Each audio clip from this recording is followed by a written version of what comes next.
Hey everyone, Laurel here, Minnesota Zone 5A.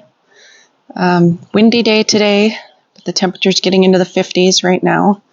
It is early April. I have brought all my seedlings outside to see all that wind blowing through them. That's what makes them strong.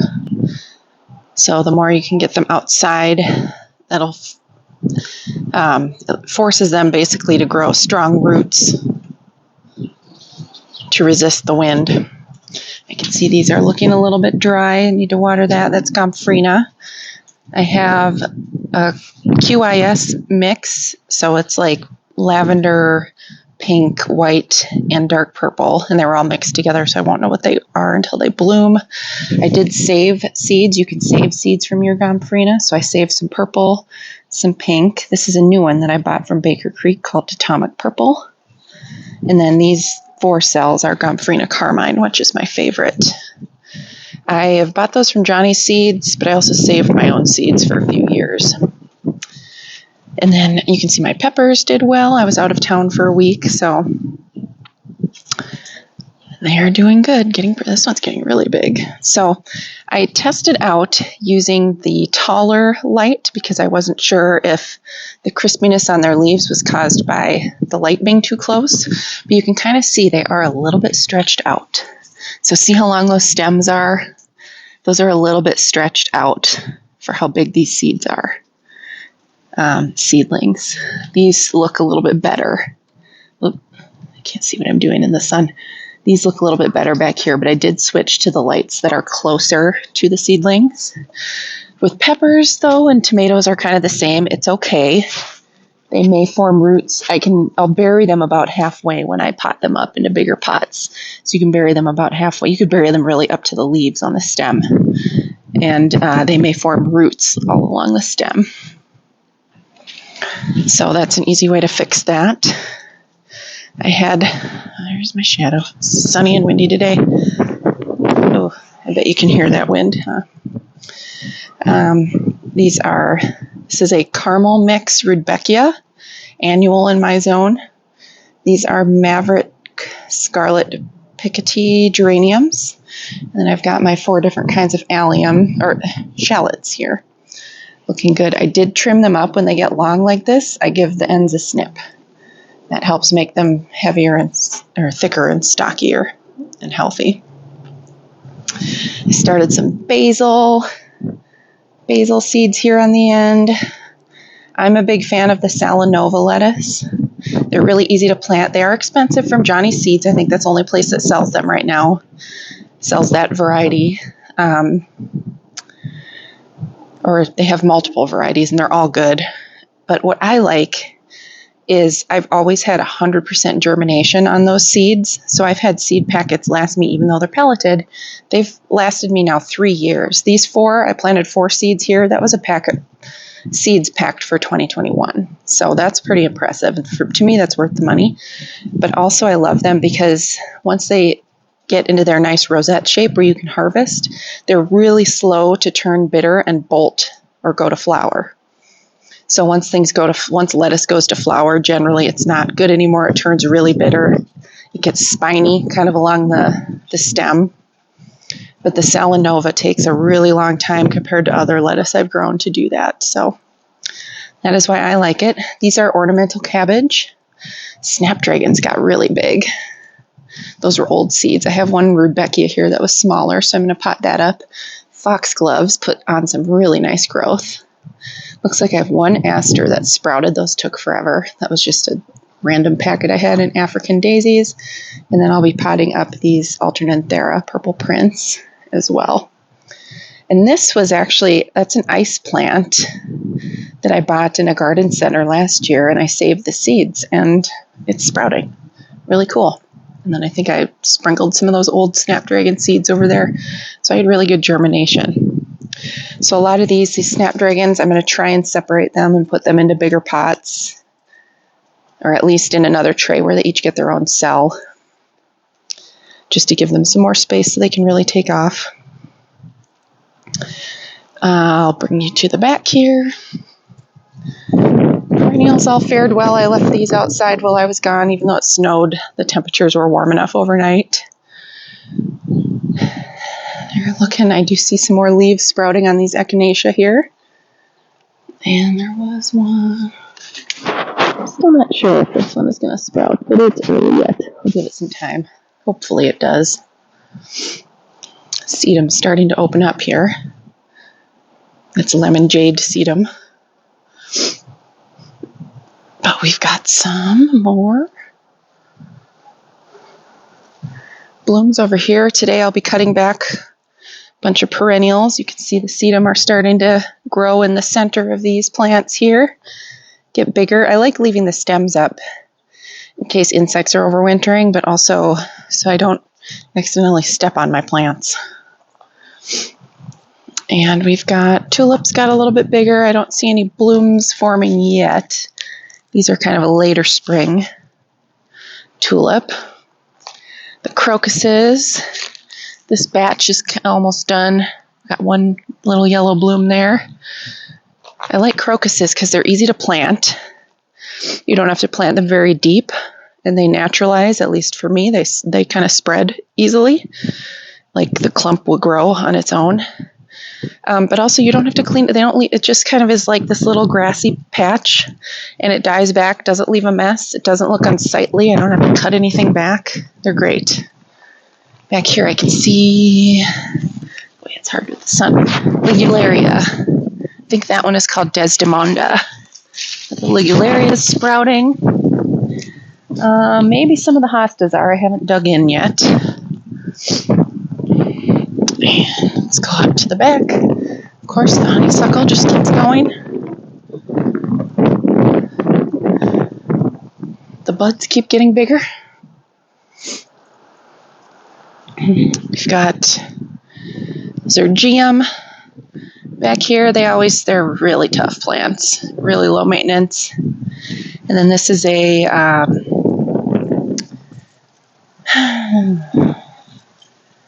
dianthus. I'm forgetting the word. I'm not sure if this one's coming back. These were all sale. Oh yeah. Oh no, that's not Arborvita. Well, we'll see. That's Dicentra. Another sedum sprouting here. This is a ground cover variety. Won't cut the hydrangeas back just yet. I could at this point, and you can see the buds are starting to swell a little bit along the stem, but they've got a ways to go, so I don't know what I'll have time to do. You can see the tree stumps a little bit more. Let's look back here. Yep, we've got Jacob's Ladder coming up. I have 3 of them. They're such cute little leaves when they come up. The Ajuga still mostly dormant, but that's such a tough plant. That'll come back. I have some of the daffodils coming up over here. These are like mini daffodils. You can see, oh no, oh yeah, there's a little bloom on this one. They're petite ones. Then I have a lot of hostas in here, which usually are a little bit later to sprout. I am a little bit worried about when they come back to grind the stumps, because they did a really clean job cleaning everything up, but they did trek through the garden areas quite a bit. And some of the plants got pretty damaged. So I just want to be here to make sure, they don't have to grind out any roots that are going into garden areas. I just don't want to disturb that at all. Just the stumps and then what's in the grass. If anything in the garden needs to come out, I'll take care of that on my own. I did clean up this lungwort. They had trampled that pretty good, but it was under. These are all the leaves. It's dead leaves. I leave this all up in the winter to help protect the crown of the plant from the cold. But I think it also helped cushion it from getting walked on. You can see these daffodils over here are looking pretty smushed. They were just barely coming up, but yeah, they were trekking through here back and forth. So I did put some of these are these little wire baskets are from the Dollar Tree. So I put those over some things that were looking really rough. I just didn't want any animals to get at them. And I'm hoping it would deter the guys from walking through here again. This I'm kind of bummed about. I thought it was going to be, I don't think it's dead. This is the hellebore that was putting on new blooms, and they were really walking through this area quite a bit. Everything's pretty smashed. But this hellebore was kind of a special one, so I'm just going to give it time. I wanted to protect it from the bunnies with the little basket.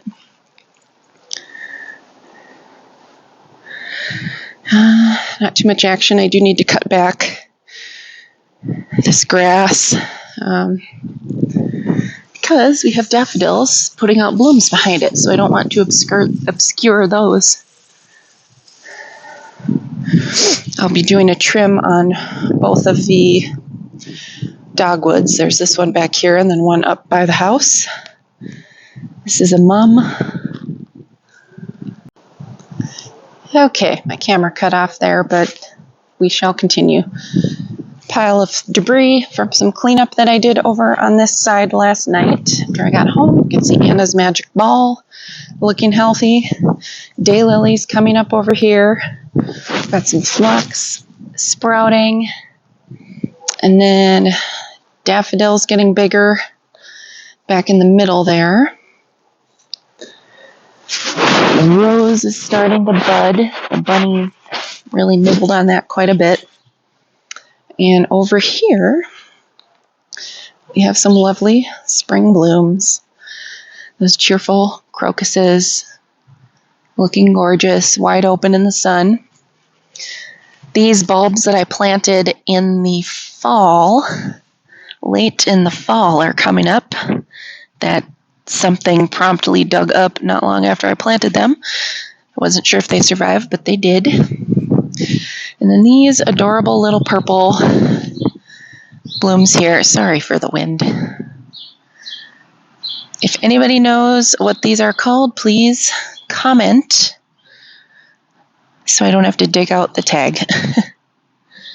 Then there are some daffodils and some native tulips that'll come up in here a little bit later.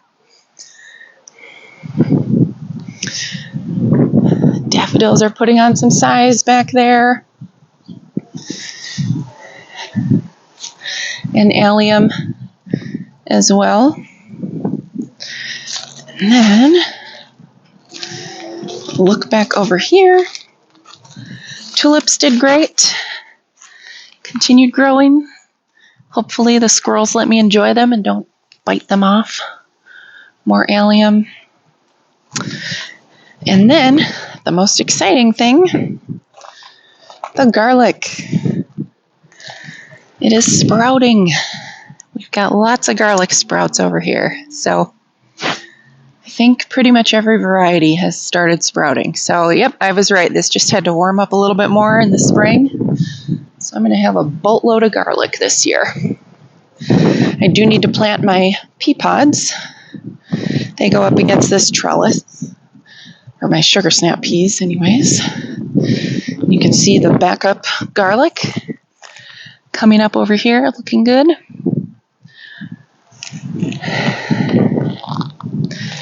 Salvia starting to bud. Not too many changes over here. I do have another lungwort that I'll be cleaning up. You can kind of see before it really even forms leaves in the spring, it forms blooms. These are all going to be beautiful. This is raspberry splash, I think it's called. So they're kind of fuchsia pink blooms. So I do like to clean it up before those get too big. Then you can just enjoy the blooms without the messy plant. This hellebore did great. That was newly planted in the fall. It put up a bunch of new leaves. Oh, it looks like I have a flower too. Yay. All right, we'll go up to the front yard and take a look up there. All right, here we are up front. These crocuses really opened up while I was gone. And this was just a mix. Nice yellow, white, and purple blooms. I think this group is all yellow. The bunnies were really nibbling on these, so I'm glad they didn't affect the blooms. Careful not to step on anything here. I love that purple with kind of the inner ring of leaves, has white stripes on it. Really cute. I love crocuses. They're just so cheerful. I will have muscari coming up. That's that patch there, and another patch over on the other side. Some more of those crocuses. You can really see the purple and white stripes on there. Then I've got a couple more coming up here.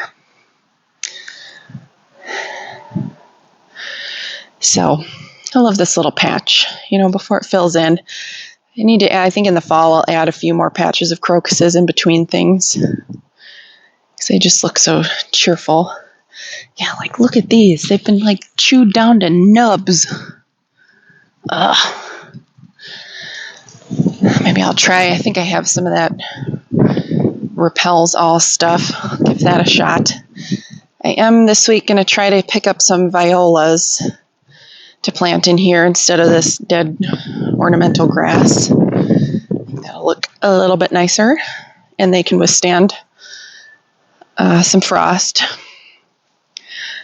More stuff I need to cut back in here, but I do see we are going to have some really nice hellebore blooms. I think this is the third year this has been in the ground now, and even the new one that I planted over there is putting on blooms. So that's exciting. These blooms too, they're kind of like a chartreuse yellow with a burgundy center, burgundy eye. So they're eye-catching in the shade over here. Yeah, both phlox are coming back. That I do see one sprout. This is a monarda. And I have a ground cover campanula here that did pretty well over the winter. Those are irises. I think they're Caesar's brothers. They're a Siberian iris that I think I need to transplant them and move them up a little ways because this yew gets so big that they kind of crowd each other out. And this is the one spruce stump that I rescued from the disposal pile. I like how this is kind of the bottom of the tree, which is my favorite part, where it kind of its root flare. So I'm going to find a place to kind of plunk that in the backyard, I think. It weighs a ton, so I just put it up here for now. But that'll become a little garden ornament this year. And heuchera always look rough. Some of them look better than others, but luckily these were all clearance plants. So if they don't all come back, that's okay. Buds on the Fothergilla are getting bigger. Again, this is a test year for this one to see if it gets too much sun here to keep its blue color on its leaves. Barberry is all budded up. This is limoncello barberry. It doesn't really get a spectacular color as it would if I had it in a more sunny spot. But it's okay. And then I did clean up over here. There are hollyhocks coming back for their second year. And then tons of buds on the daffodils. And then these are the same red and yellow tulips that are in the backyard. Later spring bloomers. So the daffodils will start blooming first, and then the tulips. And then all of this stuff that has self-seeded back here will start coming up. And usually I plant ornamental cabbage. So daffodils after not too long.